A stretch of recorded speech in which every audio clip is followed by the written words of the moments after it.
रास्ता ठीक है, आ जाओ। ये ठीक काम की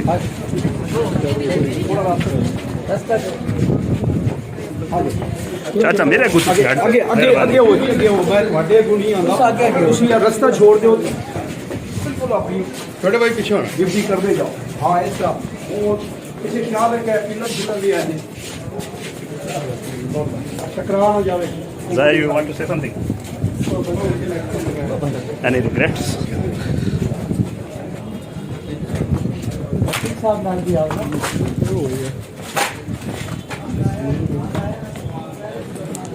चलो जी चलो जी। बिस्मिल्लाहिर्रहमानिर्रहीम, अस्सलाम वालेकुम। मैं हूं शाहिद सकलैन और आप देख रहे हैं मेरा यूट्यूब चैनल। आज 9 फरवरी है और दिन है बुध का। आज की इस वीडियो में हम बात करेंगे नूर मुक़द्दम कत्ल केस के हवाले से। बहुत अहम समाअत थी, हम गुज़श्ता वीडियोज़ में आपको बता चुके हैं कि आज जो है मुल्ज़मान के 342 के बयानात रिकॉर्ड होने थे। आज वही हुआ। आज की जो समाअत है ये बहुत तवील थी। एक तकरीबन कोई 11:30 बजे के करीब ये समाअत शुरू होना थी, जो कि 11:45 बजे के करीब शुरू हुई और अब तक तकरीबन जब मैं वीडियो रिकॉर्ड कर रहा हूँ 5 बजे तक तकरीबन 5 घंटों पर मुहित ये समाअत थी। आज की समाअत में तमाम मुल्ज़मान ने जो है वो अपने 342 के बाकायदा बयानात रिकॉर्ड करवा दिए हैं और उनके ऊपर साइन करके जो है अदालत में जमा करवा दिए गए हैं। एक एप्लीकेशन भी आई है, उस एप्लीकेशन का किसी और वीडियो में बताऊँगा। लेकिन आज जो बयानात रिकॉर्ड हुए हैं जिनमें सबसे पहले जो है वो जो इनके घर के मुलाज़िमीन थे, जिसमें खानसामा, चौकीदार और जो गार्ड है, जो माली है, उनके बयानात हुए। फिर उसके बाद जो है दूसरे थेरेपी वस्ट वालों के बयानात हुए, जो 6 मुलाज़मीन हैं, CEO और 6 मुलाज़मीन उनके। और फिर उसके बाद जो है मरकज़ी मुल्ज़िम ज़ाहिर जाफ़र का बयान हुआ, दस्तखत हुए। और उसके बाद जो है असमत और ज़ाकिर का बशारतुल्लाह साहब जो है उन्होंने जो है वो बयानात 342 के जवाबात सवालनामे के लिख कर जमा करवाए हैं।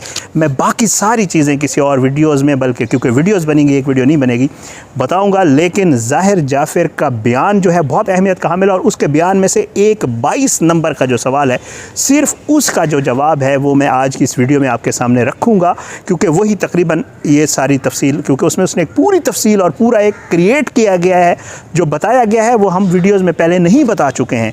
तो आपको यही 22 नंबर सवाल के जवाब बताऊँगा और उसके बाद जो है इंशाअल्लाह ये जो समाअत है ये 14 फरवरी तक के लिए हो गई है। आगे बताता हूँ। 22 नंबर सवाल के जवाब में ज़ाहिर जाफ़र कहता है कि मैं बिल्कुल मासूम और बेगुनाह हूँ। मैं और नूर अच्छे दोस्त थे और काफ़ी अरसे से लिविंग रिलेशनशिप में थे। ज़ाहिर कहता है कि जी और ये सब कुछ म्यूचुअल कंसेंट यानी कि बाहमी रज़ामंदी से था। इस तरह ये सब दोनों की फैमिलीज़ के भी इल्म में था। नूर ने हमारी फैमिली फंक्शंस में शिरकत की एक मेंबर की तरह, और मैं भी इस तरह बारहा नूर के फैमिली फंक्शंस में जाता रहा। ज़ाहिर ने 22 नंबर सवाल के जवाब में लिखवाया कि वक़ुआ से 6 माह पहले तक और 6 माह दरमियान में ये वक़ुआ, और उससे 6 माह पहले मेरा और नूर का कोई रब्ता नहीं था। और अचानक 18 जुलाई सन 2021 को नूर ने ख़ुद मेरे साथ रब्ता किया और कहा कि मैं उसके लिए एक ड्रग पार्टी अरेंज करूं, जिसका मैंने इनकार किया। लेकिन वो मेरे घर 18 जुलाई की रात को ख़ुद आ गई। उसके पास एक बड़ी मिक़दार में ड्रग्स थी। मुझे पार्टी के लिए उसने कहा और जो है उसके बाद वो अपने दोस्तों को भी इस पार्टी में बुलाना चाहती थी, जो उसने किया। और उसके दोस्त भी मेरे घर आए। मेरी टिकट जो कि अमेरिका के लिए 19 जुलाई 2021 को कन्फर्म थी, तो मैं 19 जुलाई को ही घर छोड़कर एयरपोर्ट की तरफ गया, मगर उसने मुझे फ़्लाइट छोड़ने पर मजबूर कर दिया, ज़ोर दिया और कहा कि वो भी मेरे साथ अमेरिका जाना चाहती है। इस वजह से उसने अपने कॉन्टैक्ट, जो उसके कॉन्टैक्ट में लोग थे, जो दोस्त थे, उनके साथ रब्ता किया और उनसे उसने पैसे मांगे फ़ोन के ज़रिए, फ़ोन कॉल करके, ताकि वो टिकट के पैसे दे सके। उसने ज़बरदस्ती वो टैक्सी ड्राइवर जो मुझे लेने के लिए आया हुआ था, उस टैक्सी को भी नूर ने ज़बरदस्ती वापस भेजा और मैं उसको ज़ाहिर बात है रजिस्ट ना कर सका। ज़ाहिर कहता है कि 20 जुलाई दोपहर को एक बार फिर नूर ने अपने दोस्तों को मेरे घर बुलाया ड्रग पार्टी के लिए और उसके दोस्त मेरे घर आए। मैं क्योंकि घर पर अकेला था, मेरे वालिदैन जो है वो कराची गए हुए थे और दूसरे फैमिली मेम्बर्स ईद गुजारने के लिए।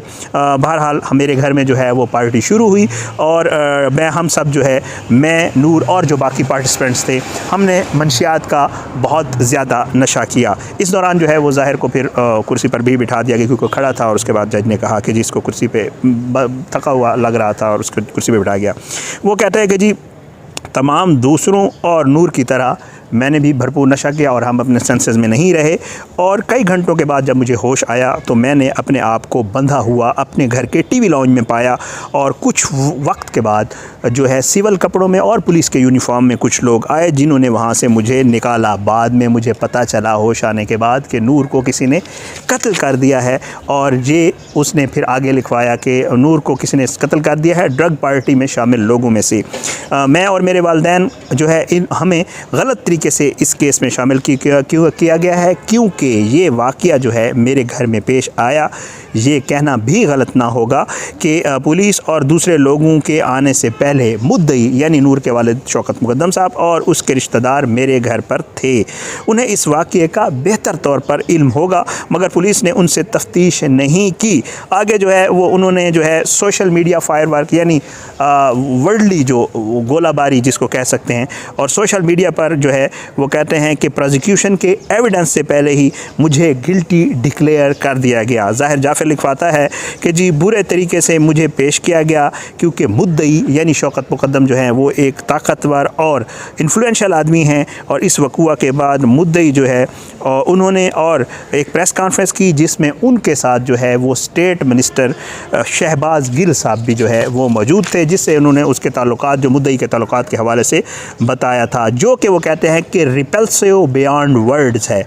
स्टेट मशीनरी और मीडिया को मेरे ख़िलाफ़ खूब इस्तेमाल किया गया फॉर जो है वो गेटिंग ओमनस इंडेमनस और प्रोनॉक्शियस।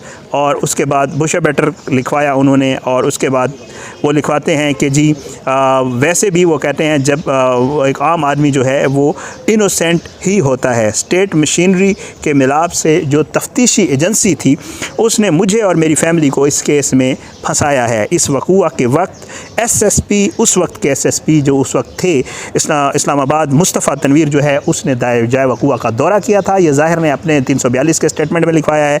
वो कहता है कि जी उसने नूर का सामान लगेज और बिलोंगिंग्स जो थी वो उसने वहाँ से रिकवर की थी, और उसे वहाँ से एक बड़ी मिकदार में नूर के सामान से ड्रग्स भी मिली थी जो कि नूर के सामान में थी। जब SSP मुस्तफ़ा तनवीर ने ये बात मीडिया को बताई तो स्टेट मशीनरी के प्रेशर के ऊपर फ़ौरन ही उसे उस पोस्ट से हटा दिया गया। इसमें कितनी हकीकत है डिपेंड्स। ये इंकशाफात करना वो लिखवाता है कि जी ये इंकशाफात क्योंकि उसने मीडिया पे किए थे तो इस वजह से SSP को उसके हटाने की एक वजह ये इंकशाफात थे। वो कहता है कि जी यही वजह है कि तफ्तीश के दौरान और ट्रायल के दौरान कोई सामान या चीज़ें नूर की जो है वो केस प्रॉपर्टी नहीं बनाई गई, क्योंकि वो उसमें ड्रग्स वगैरह भी शामिल थी। हकीकत ये है कि वो मेरे घर 18 जुलाई से थी और घर से मतलब इस दौरान वो उसे लिखवाया उसने कि जी वो 18 जुलाई से मेरे घर थी और इस दौरान वो अंदर बाहर आती जाती रही। लिखवाता है कि जी प्रोसिक्यूशन के अपने केस के मुताबिक वो लाहौर गई थी 3 दिन के लिए, अब घर में जो उसने बताया था नूर ने, और उसका सामान और बैग्स वगैरह भी उसके सहरी बात है, जब कहीं उसका मकसद ये था लिखवाने का कि प्रोसिक्यूशन ये कहती है कि वो लाहौर घर का बता के आई थी। जब बंदा लाहौर जाता है तो उसके पास कुछ लगेज या कुछ कपड़े वगैरह होते हैं। वैसे तो नहीं है कि अगर कोई बाहर जाए और वो बगैर कपड़ों के और बगैर बैग्स के है। वो कहता है कि जी मैं मासूम हूँ, बेगुनाह हूँ और गलत तरीके से इस केस का मुझे जो है इन्वॉल्व जो है वो किया गया है। वो कहते हैं कि स्टेट मशीनरी और मुद्दई के इन्फ्लुएंस के ऊपर जो है इस केस और मेरे वालिदैन को जो है फंसाया गया है। आखिर में जो है उसने एक और आपको डेवलपमेंट बता दूँ, वो ये है कि इस केस में बाकायदा तौर पर जो है जो ज़ाहिर जाफ़र है उसने जो है डिफेंस का वो मांग लिया है अब कि जी मैं अपना जो है डिफेंस दिफा पेश करना चाहता हूँ। ये डिपेंड करता है, इसमें ये होता है कि या वो कोई गवाह भी बुला सकता है, ये होता है कि अपने डिफेंस में कोई चीज़ प्रोड्यूस कर सकता है। कहा यह गया है कि इस डिफेंस को अलाउ किया गया है पार्शली, मतलब उसमें यह है कि जो उसका एयर टिकट था वो भी शायद पेश करने की इजाज़त दे दी गई है जो उसने वहाँ जाने के लिए दिया था। उसके बाद जो है ये इस हद तक जो ज़ाहिर जाफ़र का बयान है वो मुकम्मल हो गया है, 342 का बयान। और उसके बाद जो है बशारतुल्लाह जो है, क्योंकि आज असद जमाल साहब जो है वो नहीं आए थे, बाकी सारे वकला मौजूद थे। बहरहाल बशारतुल्लाह साहब जो है उन्होंने असमत और जाकिर का जो रिटन बयान है वो भी जो है वो जमा करवाया है दस्तखत करके, और ये सारा मामला। और उसके बाद ये जो आज की समाअत थी ये 14 फरवरी के लिए जो है वो मुलतवी हो गई है। और 14 फरवरी वाले दिन एक जो है दरख्वास्त आई है इनकी तरफ से डिफेंस की तरफ से और ज़ाहिर डिफेंस की तरफ से उसके ऊपर भी दूसरा जो हतमी दलाइल हैं वो भी 14 फरवरी को कोशिश ये की जा रही है कि वो भी हो जाए और ये केस अपने हतमी मरहले आखिरी मरहले की तरफ चला जाए। बहरहाल कोशिश ये थी कि इस वीडियो में आपको खुलासा बता दूँ। अगली किसी वीडियो में बहुत सारी तफसीलात हैं इस केस की, इंशाल्लाह अगली वीडियोज़ में आपके सामने रखेंगे। इजाज़त है, अपना बहुत ख्याल रखिएगा। अल्लाह पाकिस्तान का अमीन नासिर, इसके खिलाफ साजिश करने वालों को नस्तानाबूद करे। आमीन सुम्मा आमीन। पाकिस्तान जिंदाबाद। अल्लाह हाफ़िज़।